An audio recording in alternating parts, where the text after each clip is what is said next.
आदित्यनाथ जैसे लोगों को पता नहीं है कि इस देश के युवा क्या चाहते हैं, इस देश के किसानों की हालत क्या है। ये सिर्फ धर्म की आड़ में इस देश में विवादित बयान देकर अपनी रोटियां सेक रहे हैं और अपने आप को ये हिंदू धर्म के आका समझते हैं। मैं भी हिंदू हूँ, मुझे पता नहीं कि इन लोगों को इस धर्म का आका किसने चुना। अपने आप में ये सर्वे सर्वा बनकर ये लोग बैठे हैं और इस देश को बांटना चाहते हैं। लेकिन इस देश के युवा, चाहे वो मुसलमानों के युवा हो चाहे हिंदुओं के युवा, हम अब इस देश को बांटने नहीं देंगे और आप लोगों की मंशा को कभी भी हम कामयाब नहीं होने देंगे।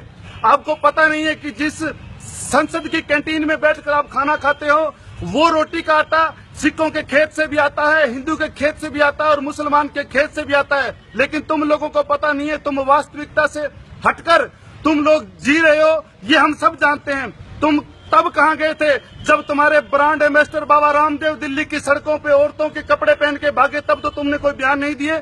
और एक योगी होकर योगी अपनी औकात में रहे। सारे देश के नौजवान हम इस भारतीय संस्कृति से जुड़े हुए, पता है कि योगी की गरिमा क्या होती है, योगी का महत्व क्या होता है। लेकिन तुम लोगों ने तो एक योगी की महिमा को भी धूमिल कर दिया।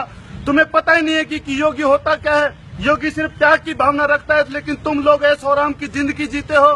5 रुपए का नकली माथे पर चंदन लगाकर तुम लोग इस देश को ठगना चाहते हो। मगर अब ये देश वो देश नहीं रहा। मैं फिर आदित्यनाथ जैसे लोगों को चेताना चाहता हूँ कि तुम लोग कितना भी जोर लगा लो, तुम्हारे जितने भी तुम लोग कट्टरपंथी हो, चाहे हिंदुओं के कट्टरपंथी हो चाहे तुम मुसलमानों के कट्टरपंथी हो, तुम लोग इस देश को दो फाड़ नहीं कर सकते और तुम्हारी औकात इस देश के भाईचारे से बड़ी औकात नहीं है।